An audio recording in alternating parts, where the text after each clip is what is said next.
He wasn't asking. One way or another, we're going to get Greenland. Those were his words. And just like that, the game changed. But while Trump was grabbing headlines and flexing superpower muscles, another nation was playing an entirely different game, in silence. Canada didn't shout. It didn't threaten. It simply acted, quietly, strategically, effectively. And before the world could blink, it had secured everything America wanted: the minerals, the partnerships, the future. While Trump demanded sovereignty, Canada earned trust. While the U.S. made threats, Canada made contracts. What happened next turned into one of the most humiliating diplomatic defeats in U.S. Arctic history. This isn't just a story about Greenland. This is the moment America got outplayed at its own game and never even saw it coming. For most Americans, Greenland was little more than a frozen mass on the top corner of the map. Remote, silent, and irrelevant. But for Donald Trump, it became an obsession, a legacy item, a piece of unfinished business. It all started back in 2019, during Trump's first term, when he casually mentioned the idea of buying Greenland. The media exploded with disbelief. Late-night comedians had a field day. Denmark scoffed. And when Prime Minister Mette Frederiksen called the proposal absurd, Trump, famously thin-skinned, canceled a state visit in retaliation. Everyone thought the idea died there, but behind the smirk and sarcasm, something stuck. Trump never forgot the humiliation, and when he stormed back into office in 2024, Greenland was back on the table. This time, not as a joke, not as a suggestion, but as a mission. By early 2025, Trump had sharpened his focus. In fiery rallies and on his resurrected social media platform, he declared that Greenland wasn't just real estate. It was a national security asset. He insisted America must have it to secure the Arctic, to control rare minerals, to counter China. His team began framing the idea not as a purchase, but as a strategic necessity. Then came the bombshell. In a March address to Congress, Trump dropped all pretense. The United States, he thundered, should take control of Greenland for its own good. He wasn't joking. He wasn't asking. He was claiming. It wasn't just rhetoric. Behind closed doors, the National Security Council dusted off Cold War-era playbooks, contingency plans for Arctic domination, radar modernization blueprints from the 1980s, intelligence memos on Russian submarine routes through northern blind spots. The message from the White House was clear. Greenland was no longer a partner. It was a target, and the world started paying attention. What Trump lacked in subtlety, he made up for in instinct. And this time, his instincts were right about one thing. Greenland wasn't just ice.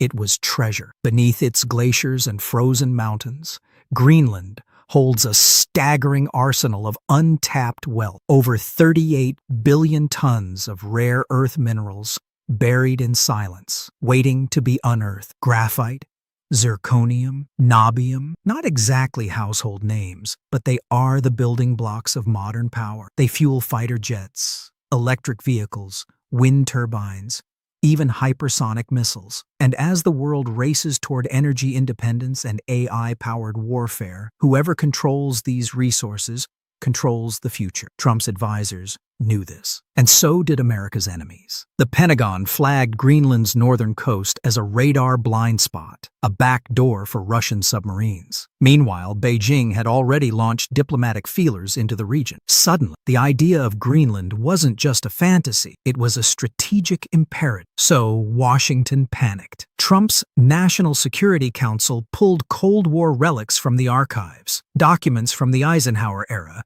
detailing how to seal the Arctic gap and dominate northern defense lines. Other files showed how the U.S. had once planned to upgrade its Thule air base, sitting like a lonely sentinel in northern Greenland. These weren't just old ideas, they were blueprints for conquest. In public, Trump tied it all together. Why? He asked. Should we let China or Russia control what's practically ours already? On cable news and in Senate hearings, the talking points echoed. America must act. Greenland is the key. We can't lose it. But while Trump was busy selling urgency, no one realized the door had already opened, and someone else had walked in. And it wasn't Russia, it wasn't China, It was Canada. Trump thought Greenland would buckle under pressure. He assumed money, power, and NATO ties would be enough to bend a frozen island to America's will. But what he didn't understand, what Washington has failed to understand for decades, is that Greenland is not just land. It's a people, a culture, a history. And this time, they pushed back. Within days of Trump's bombshell speech to Congress, Greenland's leadership went public, and they didn't hold back. Prime Minister Muttaburub Egede, usually calm and measured, told reporters that the U.S. approach was aggressive and hostile. In Copenhagen, Denmark's Prime Minister Mette Frederiksen stood before a sea of microphones and delivered the words that shattered Trump's fantasy. Greenland belongs to the Greenlanders. This is not a negotiation. The rebuke wasn't just symbolic, it was institutional. In a rare moment of absolute unity, Denmark's parliament and Greenland's home rule government issued a joint declaration rejecting any discussion of sovereignty transfer. But the message didn't stop there. They warned that any attempt by the United States to coerce, pressure, or bypass Denmark would be considered a breach of trust within NATO itself, a direct challenge to the alliance's integrity. That wasn't just defiance, that was a geopolitical landmine. And in Nuuk, the heart of Greenland, the response was even more visceral. One official called Trump's plan colonial madness. Another said it felt like being auctioned off like furniture. Greenlanders had heard this tone before, from imperial powers, from outsiders who thought they knew better. But now they had a voice, and they were using it. In one emotional interview, a Greenlandic minister reminded the world, "We've been part of the Danish realm for over 800 years. We're not a prize, we're not a pawn. We're a people." And for the first time in modern history, a tiny Arctic nation stood face to face with a global superpower and told it to back off. Trump had underestimated something critical. The alliance wasn't behind him. For decades, NATO had operated on one core principle, unity. But now, that unity was unraveling. And the cause wasn't Russia. It was America itself. The first public break came from Norway, an Arctic nation with its own icy frontiers and a history of standing up to Moscow. Norway didn't hesitate. Oslo issued a chilling statement. "Any act of coercion against Danish sovereignty is an act against us all." And behind the scenes, they went further. Intelligence began quietly flowing to Copenhagen. Defense teams ran joint contingency drills with Danish command. They weren't just signaling support, they were preparing for escalation. Then came France, always bold, often theatrical, but this time strategic. In an unannounced maneuver,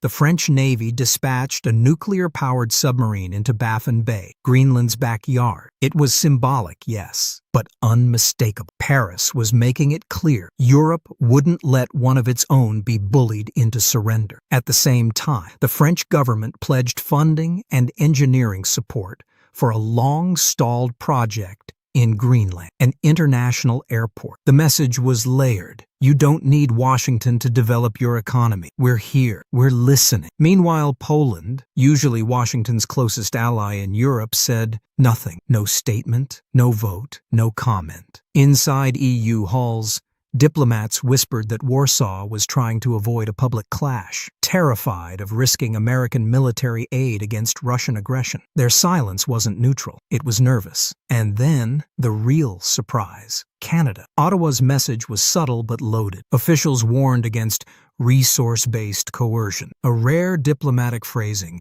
that meant only one thing. They saw what Trump was doing, and they weren't going to back it. But what no one knew, not Washington, not even most Europeans, was that Canada wasn't just criticizing Trump's Arctic strategy, they were already replacing it. While Trump barked from podiums and threatened through tweets, Canada stayed silent and struck gold. Not with soldiers, not with ultimatums, but with contracts, partnerships, and respect. Long before Trump's fiery speech to Congress, long before NATO allies scrambled to react, a small group of Canadian diplomats, trade ministers, and mining executives were already deep in negotiation with Greenland's government. But they weren't interested in planting flags or redrawing borders. They wanted to build something lasting. In late 2024, just as Trump's campaign was warming up, Greenland Resources Inc., a modest Canadian mining company based in Ontario, began formal talks with Greenlandic officials. Their proposal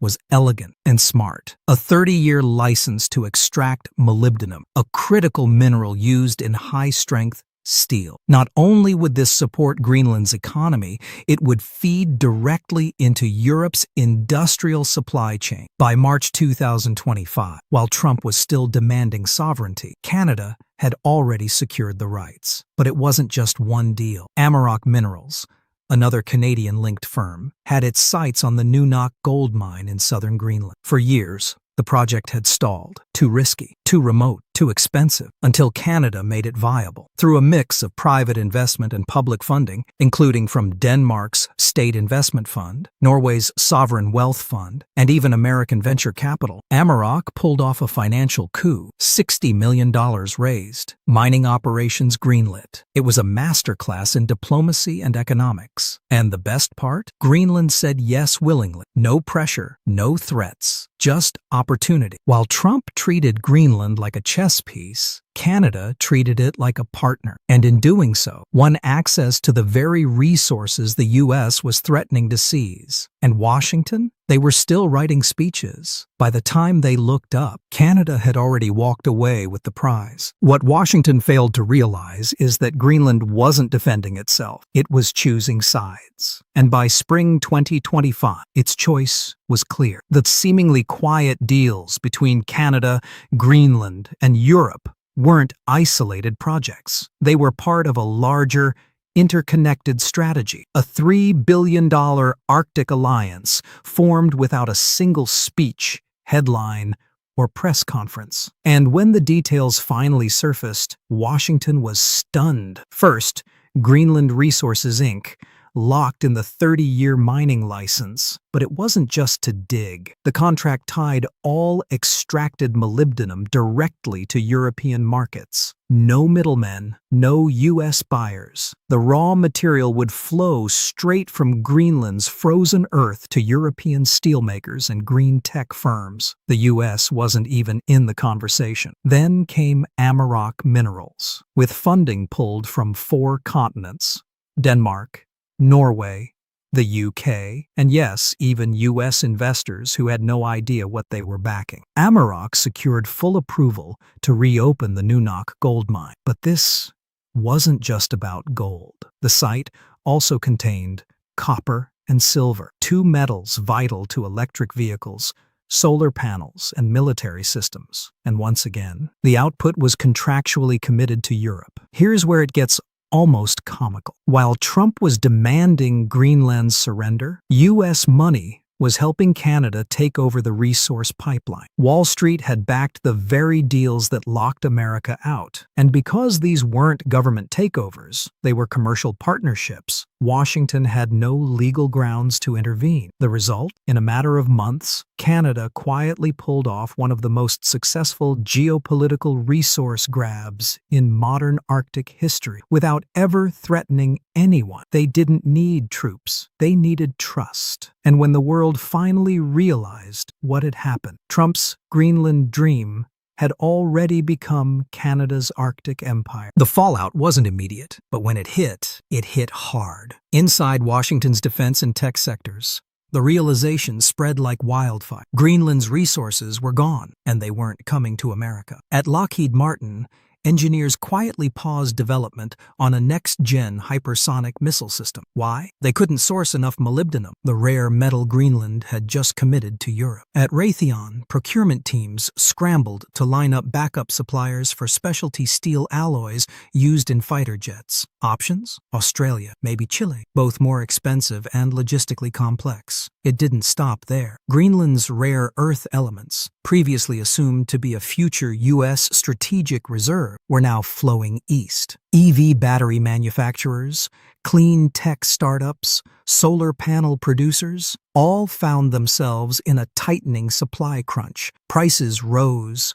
timelines slipped, and the one country that could have helped stabilize America's green transition had partnered with Canada instead. The irony deepened. The Inflation Reduction Act, one of America's most ambitious pieces of climate legislation, offered massive incentives for clean energy production, but only if materials came from trusted partners. Greenland once fit the bill. Now, it was essentially off the list. Capitol Hill exploded in blame. Republican Senator Lisa Murkowski of Alaska took to the floor and didn't hold back. We pushed too hard. We alienated our Arctic partners, and now we're left with nothing but headlines. On the other side, a group of Democratic senators from New England, geographically closest to Greenland, introduced a cooperative resource framework to try and salvage relations. But the damage was done. Greenland wasn't listening anymore, not to speeches, not to offers, not to last-minute apologies. Trump had thrown around American power like a hammer, expecting countries to break. Instead, they bonded together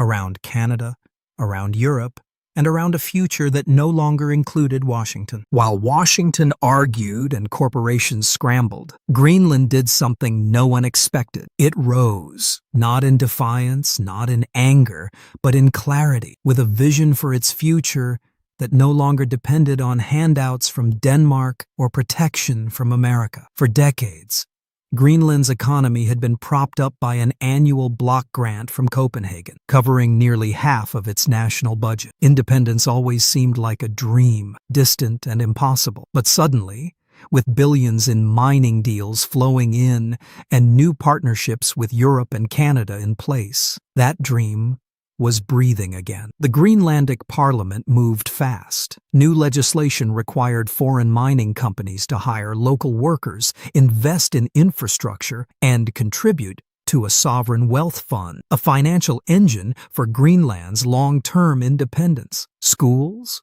roads, hospitals, housing, no longer fantasy, now funded. And politically, the message was unmistakable. Greenland didn't want to be a pawn in a superpower chess match. It didn't want a flag planted or a new anthem. It wanted control of its land, its resources, its destiny. And it found that not in Washington's roar, but in Canada's whisper. Meanwhile, Canada emerged as a silent superpower. It hadn't claimed territory, but it had claimed influence, deep strategic influence. It had become the middleman of the Arctic, controlling flows of rare earths and clean tech materials, shaping energy policy, and building trust with a rising Greenland. Europe, too, walked away stronger, bonded to new Arctic partners, outmaneuvering Washington in the most unlikely of places. And the United States? It still has its airbase in Greenland, but it lost the one thing no military can defend: credibility. The age of raw power is fading, and in its place, a new era is rising, of quiet deals, humble diplomacy, and cold nations shaping hot futures. And when it came to Greenland, America didn't lose a war. It lost the world's respect. This wasn't just a failed negotiation. It was a masterclass in how loud power loses to quiet strategy. Trump thought Greenland could be won with force, ego, and urgency. He believed the Arctic was still a map you could redraw with speeches and military documents. But he didn't understand the world had changed. Sovereignty can't be bought. Loyalty can't be bullied. And influence? It belongs to the player who listens, not the one who yells.